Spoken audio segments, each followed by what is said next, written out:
Our students are the future.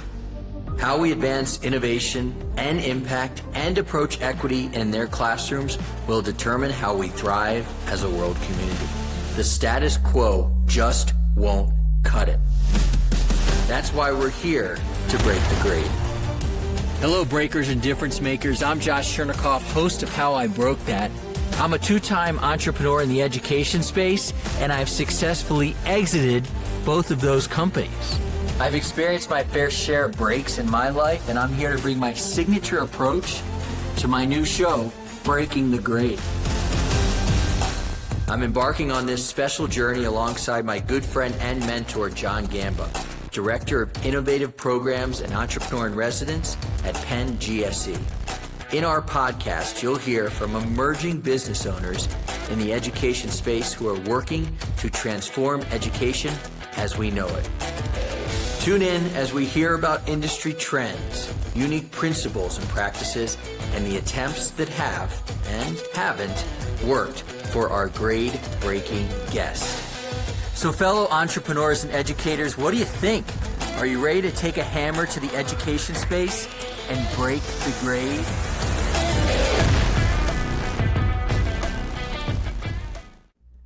Some founders think in the education space that you just need to hire a good sales rep and you are good to go. But this conversation, which originally aired in October of 2025, proved you can't delegate sales until you've mastered it yourself. And this LinkedIn Live was a master class from two phenomenal salespeople in the education space and two phenomenal Canadians who happen to be my friends.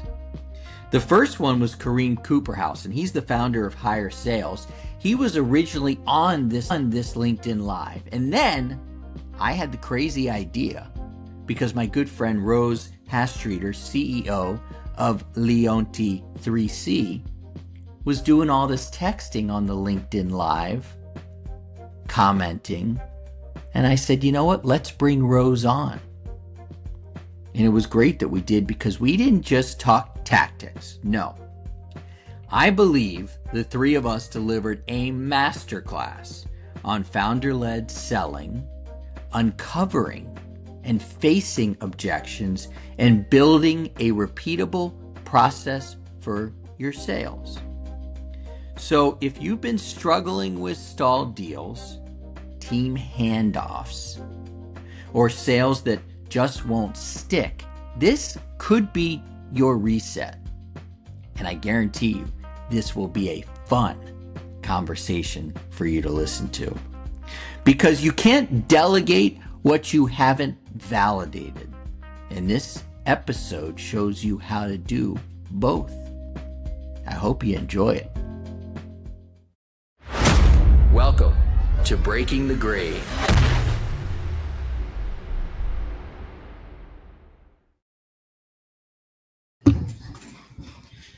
Hello, everybody. Welcome to our LinkedIn Live. We have Karim Kuperhause, and I'm a big fan. If you haven't noticed just yet, of being very organic, original, and natural on these LinkedIn Lives. Last week, Karim, I had Paul King and John Gamba, two Philadelphia sports guys. And I didn't tell them what was coming off the top. And the way we started is I said, before we get going on the Breaking the Grade, can you guys get your Philadelphia crap out of the way?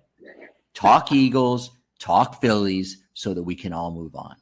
And they did that. So I'm going to give you the same treatment. And I'm going to be honest about something. Okay? You and I are about to have a conversation about people in the education space who have made the mistake, probably more than once, of trying to delegate their sales process before they have figured out their sales process themselves. Now, here's the honest part. last night, I went to the opening game of the Washington Capitals. And I was back sitting in those seats thinking, we really have a chance to win this thing. We can win the Stanley Cup. There's no way the Caps are winning the Stanley Cup. You know, I'm not an odds person, but they have a less than 3% chance of winning the Cup. And why is that? Because they can't. This is what chat tells me. They have an aging core. They have tough divisional competition. They can never win in the playoffs. And there's some other underlying metrics that, despite a surprisingly strong performance in 24-25 regular season, many analytical models suggest the Caps are not on the same level as other elite teams. But I was back there sitting, cheering, thinking we got this. Go for it. Karim Kuperhause, welcome to the show.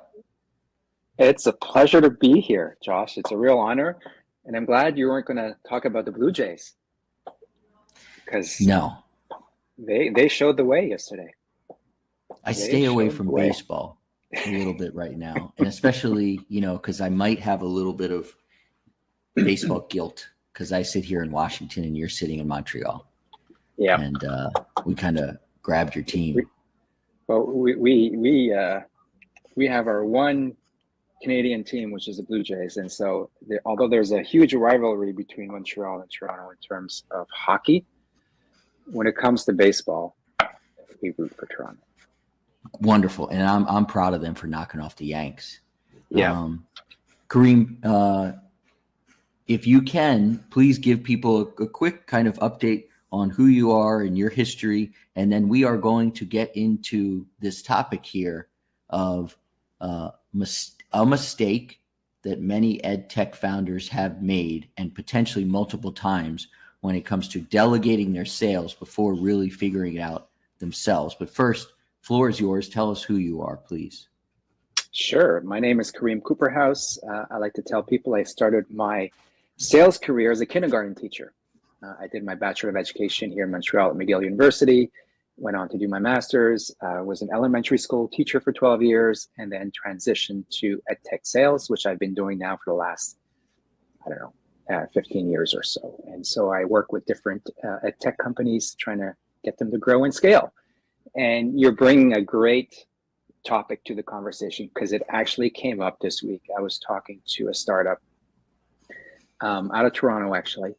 And he was ready. He said he's built this platform. It's a student information system for private schools. And he was ready to hire somebody in terms of sales because he just didn't have enough time to sell it. I was like, that's great. How do you sell your platform? He goes, I have no idea. And I was like, if you don't know how to sell your solution, how are you going to train and mentor this sales rep that you plan on hiring to sell your solution if you don't even know how to sell it yourself? And what was his response? He just had an aha moment. He was like, oh. He was like, oh, I was hoping he was going to figure it out. And he says, and that's why I'm on the call with you, because I'm trying to figure it out myself. Like, yeah. Mm-hmm. So before you go out and hire somebody, you need to actually figure out as a founder how you would sell it. And if there's a market for it in the first place. And then once you've ironed that out, then you can go out and start thinking about, do I actually bring on talent to help me?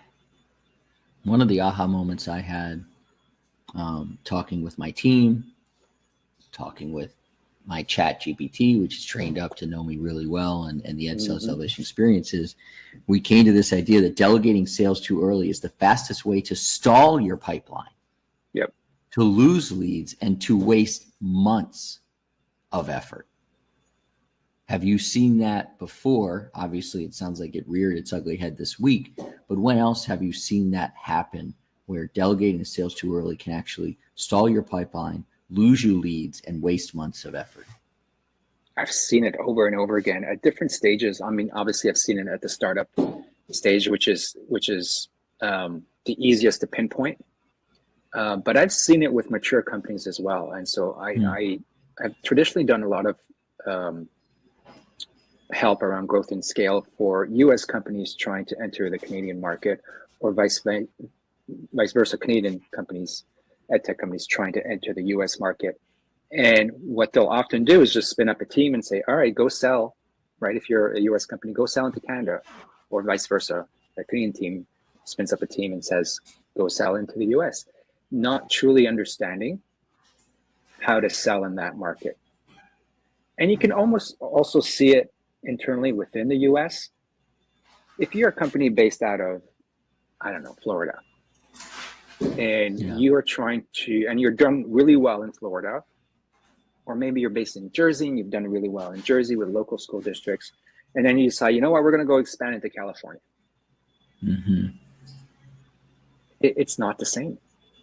It's a different market. And if you don't prepare ahead of time and you don't develop a sales process for that market, you're going to be spinning your wheels, and you're going to be wasting a lot of time, wasting a lot of money, wasting a lot of resources. Burning leads. All kinds. Burning opportunities. That's such an interesting point that you bring up. In my second business, when we were in the aftercare space, we were in 6 states: DC, Maryland, Virginia, Connecticut, New York, New Jersey. We might as well have been 6 different countries. Yeah. And DC, Maryland, Virginia, you can go to all 3 of those in I think probably a span of 10 minutes, because you can be in DC, cross into Virginia over the bridge, and then cross another bridge. You're in 10 minutes. Mm-hmm. But it's like selling in 3 different countries. Yeah. So really great point about being prepared. And I think that a lot of people, founders, this is what I hear. They'll come back to me, and when we start talking to them about how to get them repeatable sales, they'll say, you have. I hired somebody in the education space who knows how to sell, and they mishandled a lead, or my AI tools, they're not closing the way I thought they should. Mm. That happens. Talk to me about what, when you were closing, what was working for you? Oh, no, that's not for me. No. I'm not the salesperson. And so I've had that conversation over and over again. To me, founder-led sales is non-negotiable. And that could be from companies that have made no money. And we work with companies that are in the hundreds of millions of dollars. But the connection between a company that's made no money and a company that's made hundreds of millions of dollars in the education space is they might not have leads on repeat. Because you can be a $10 million company and have one contract that makes up $9 million. Therefore, you don't have those leads on repeat. Mm-hmm. And so sometimes I pull the founder back in and I say, you're going to need to lead these sales. And guess what? When it happens, and it recently happened for a client of ours, it was one of the greatest things that this founder has ever done for his company. Hopped back in, got control, really understood the process, and it's really natural, and now it's on repeat.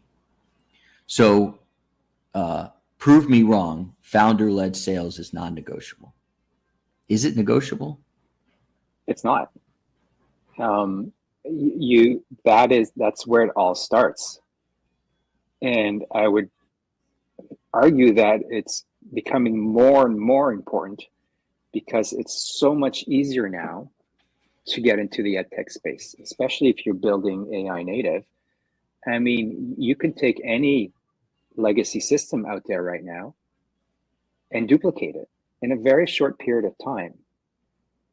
And so if you're going to do that as a founder, you really need to understand if there's actually a need to create a native AI version of it.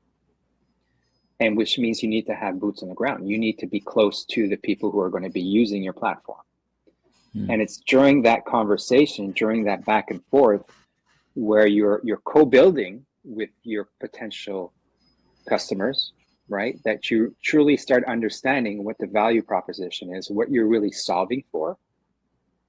Because if you're just copying an existing legacy system, you're not really solving for anything.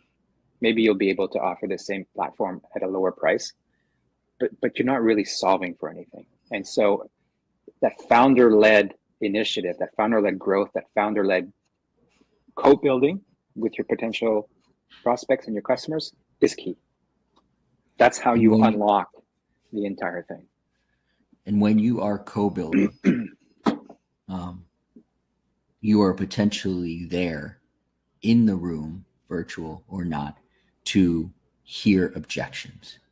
And Absolutely. I'm a big fan of the objections and the rejections that we get. Sometimes they hurt. Doesn't mean they won't hurt or sting or suck. But those objections, those early calls, let you test the offer, refine the messaging, build that repeatable clarity. You know, obviously we're talking about, yes, if you are co-building a product, but you're also kind of co-building the sales process. That's exactly what's happening. That's exactly with the people that you're talking to. And the worst thing that can happen to you is to get some really early success. Mm-hmm. Because you need that feedback in the beginning that says, that pushback, and that negative feedback that says, no, this is not what we're looking for, or no, this is not solving for this, or no, this is not really adapting to our needs. Because if you have that early success too early, you're going to double down on it, not truly understanding what all the blind spots are. And so that initial feedback is so key, and it needs to be critical. It's so interesting. And I think that, and by the way, everybody, we Karim and I haven't talked for a couple of weeks. So all this is a true natural conversation here.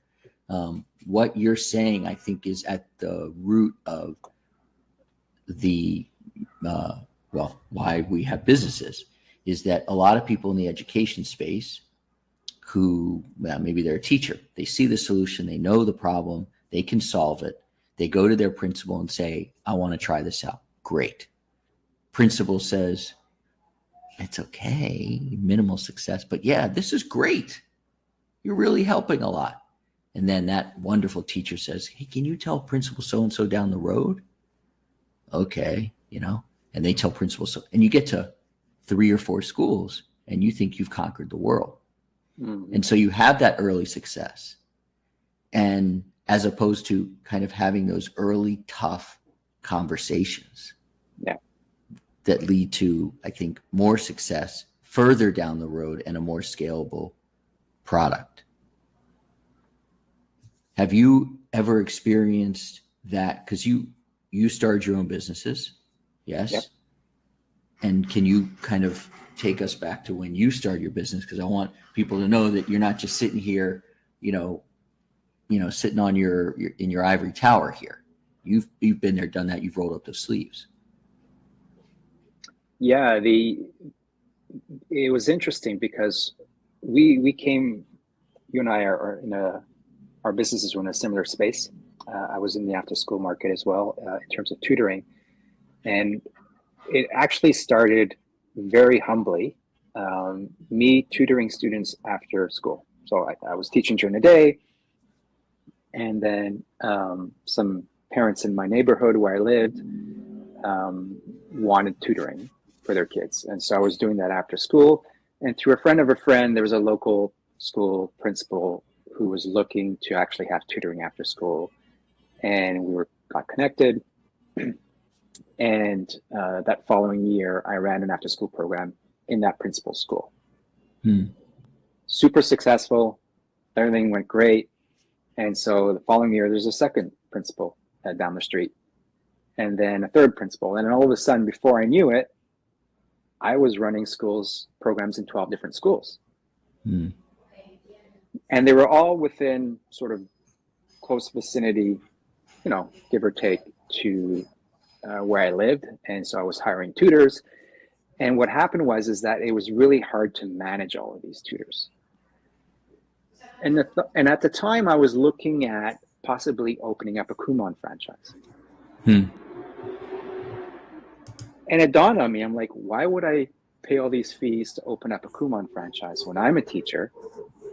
I know it all, right? Got my Bachelor of Education. I've ran all these programs. Surely I don't need Kumon to tell me how to run a tutoring center. So I opened up a tutoring center. Part of it was to service these kids that we weren't already servicing in these after-school programs. Part of it also was to have a base for all these tutors to come and get resources and materials and what have you. And so it served two roles. And I had some early success, but it wasn't great success. And I think that the real benefit in having that tutoring center wasn't so much of these tutoring programs that I was running. It was really to support the tutors.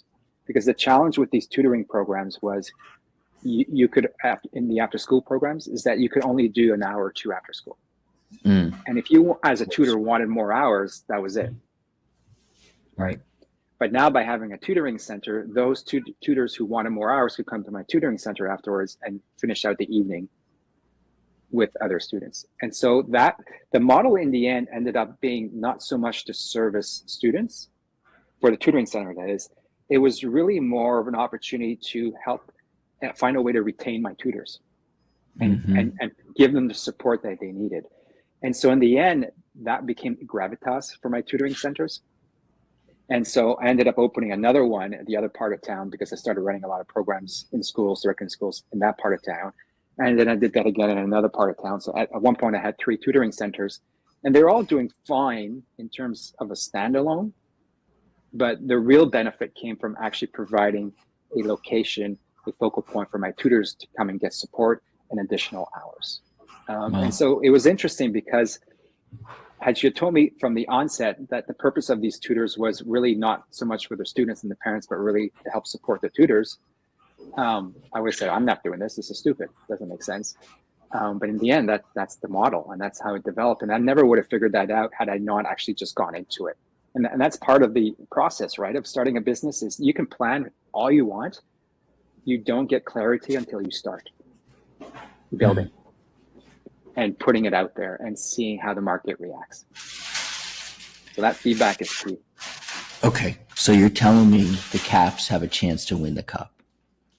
Because you just got to get on the ice, right? You got to get on the ice. You just got to try. A chance. Well, my money's on Edmonton. Yeah, they're number one. It looks like Edmonton's got the best odds at this point. Although I have to root for the Canadians. Yeah. The Canadian for the Caps folks on this call. I was born in Quebec City, and so I grew up as a Nordiques fan. Right. And when they were shipped off to Colorado, and that same year Colorado won the Cup, that's heartbreaking. That was heartbreaking. I actually boycotted hockey for years. Years. Yeah. And then finally I ended up moving to Montreal. And if you don't drink the Kool-Aid here, if you don't go to Montreal Canadiens, you're putting your life in mortal danger. So I am now a Canadiens fan. Canadians are 50-1, Caps are 30-1. Robert Martellacci. I am going, I'm not sure if you made your plans to go to the EdTech week up in Toronto. He was just asking me earlier this week if I was coming. I was like, oh, I don't know. Let me see. Oh, come on. He says, well, Josh is going to be there. I'm like, oh, Josh is going to be there. And then, all right, I'll try harder. He and I are going to go. I feel like I've died and gone to heaven. He and I are going to go to a Leafs game on Tuesday. And I'm not saying that you have to do this because you're following in Robert's footsteps, but a couple of weeks ago, Robert was on this show and he sang the Canadian national anthem. Oh my goodness. Not saying you have to. But by the way, your fellow Canadian did sing the Canadian national anthem. And I'm going to take us. What's the purpose of that? It happens to be my favorite national anthem. You know, so I let that out of the bag. And apparently he's been known to sing it before. And I can tell you that me and my friends, specifically Nick and Mark, have been known to sing the Canadian national anthem outside of bars late at night ourselves, which is how I learned it. So technically, you know that the way to sing the Canadian national anthem is to sing it in 2 languages, English and French. Did Robert do that? No. Oh. Are you suggesting you want to one-up Robert? Well, I don't want to one-up Robert. I'm just saying. I would want to. I can teach you the French version, and then you can go and sing that coming out of games. Might have to do that offline. When we talk about delegating and delegating too early, I want people to kind of have a checklist of some signals that they may be getting that they have delegated too early. Some of those signals might be stalled deals. Some of those signals might be inconsistent messaging. Some of those signals might be lost momentum. Pick one of them if you can. Stalled deals, inconsistent messaging, and lost momentum. And can you talk through one of them from a personal experience in your own business or companies you have helped, where you said, you know what, I think this might be your big problem here. Stalled deals, inconsistent messaging, and lost momentum. Inconsistent messaging, I think, is the most important one to me, anyway, because what the founder usually is able to do is create a narrative. I just got off the phone recently with an edtech builder out of Poland, and she's built an assessment for preschool and developmental assessment. And she was able to really explain why she did it.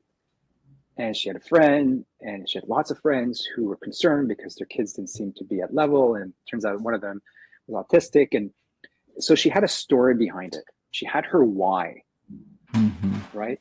Most founders have a why.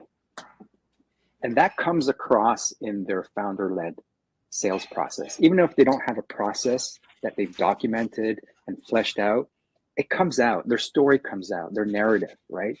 And they're in control of that narrative. When you delegate your sales to somebody else, unless you have explicitly taught, right, mentored that narrative to your sales rep or your sales team, you're going to lose that narrative. And so these folks, these sales reps, are going to invent their own narrative, and maybe it'll be aligned with your narrative, but most likely it will not. Or they might, because they've sat in on calls with you as the founder, they might pick and choose certain things that resonate, and then sort of will build their own narrative around that. And I think that is dangerous, because ultimately you want alignment. You want that narrative to be locked down and part of your sales process, because that's how you ensure that you're really selling value and not features. That story is key. And that's something I learned from this guy. I don't know if you know Mike Kleba. No. Fascinating gentleman. And Ryan O'Hara. I think they're going to be at EdTech Week in a couple of weeks. And are they fellow Canadians? No, they're from the US. I think actually, I wonder if they're not even from New York. I'll have to double check. I actually met them through an IAI conference. And anyway, they talk a lot about being in charge. If you're not controlling your own narrative, somebody else will, right? And their take on that was really around superintendents, where if you as a superintendent are not in control of the narrative of your school district, then somebody else will. The parents will, the community will, the students will, so on and so forth. And so it's really, really important to be in charge of your narrative. And the only way to ensure that your sales team is following that narrative is to explicitly teach them that narrative and make it part of your sales process. I agree. And the pushback then that I get from most of the folks that I work with who are educators or product people is, okay, I'll do this, but I want to get out of the sales process and the selling business as fast as I can. Fair. They want to get back to their zone of genius. So how does somebody, a salesperson, an account executive who eats and sleeps and breathes sales, how do they then step in and tell the story of that founder as well or as best they can when they're not the founder? How do they step into that role? How do you eventually hire that person? It's a great question. And I think ultimately it comes, first of all, that salesperson has to drink the Kool-Aid, has to fundamentally believe in the founder's story and make it their own, right? You look at the story behind Alpha Schools and its founder, Mackenzie Price. They have a very clear story about what they're doing, and that story is infused in everything that happens on social media. It happens everywhere in their sales process. It happens in their schools. And you can point to a lot of other companies who are doing the same thing. That story, that founder-led story, has to be part and parcel of the whole package. And it comes down to ultimately that salesperson, that sales team believing in the solution that they're selling. Because if you believe in it and you believe in the founder's story, then that will come across in the way you communicate with your prospects.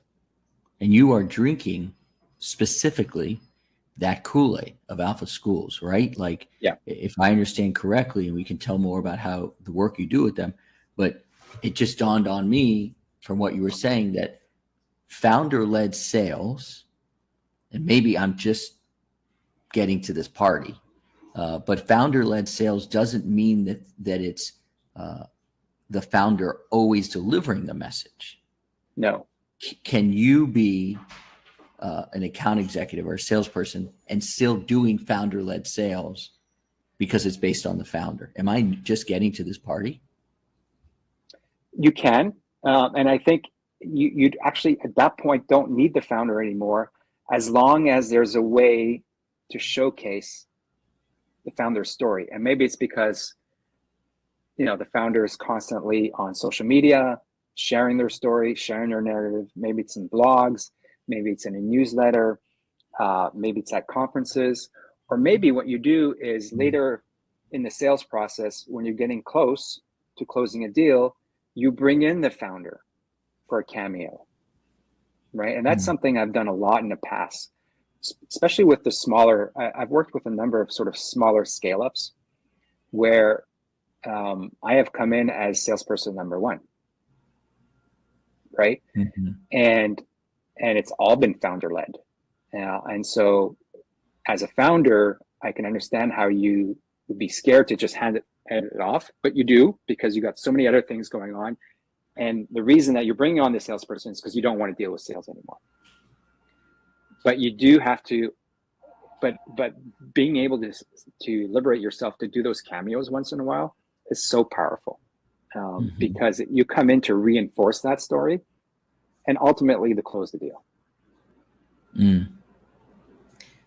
Where we always like to kind of give some action items for people who are listening, and who will be listening as we re-air this next week, and people have access to it past that. One of the things that people can do is they can essentially audit their own offer. Yep. Can you explain your offer in 30 seconds or less? And if not, you need to refine it before you delegate. This is something that I think rears its ugly head quite often at conferences, like an ASU GSV, and you go to the conference and talking to a founder and say, "What do you do?" And they just ramble for 3 minutes. Yep. And I think 30 seconds is generous.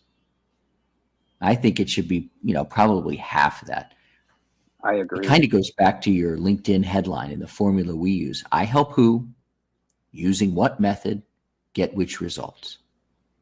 Exactly. I help who, using what method, get which results. So talk about the fact that it's probably a bad sign if it takes you 30 seconds or 3 minutes or 30 to tell people what your offer is. I agree. And if you, I know a lot of people don't believe in cold calling anymore, but I'm here to say that cold calling works. you, during a cold call, you have to be able to say in literally 10 seconds or less what you do. It's one sentence. And that one sentence should be enough to capture the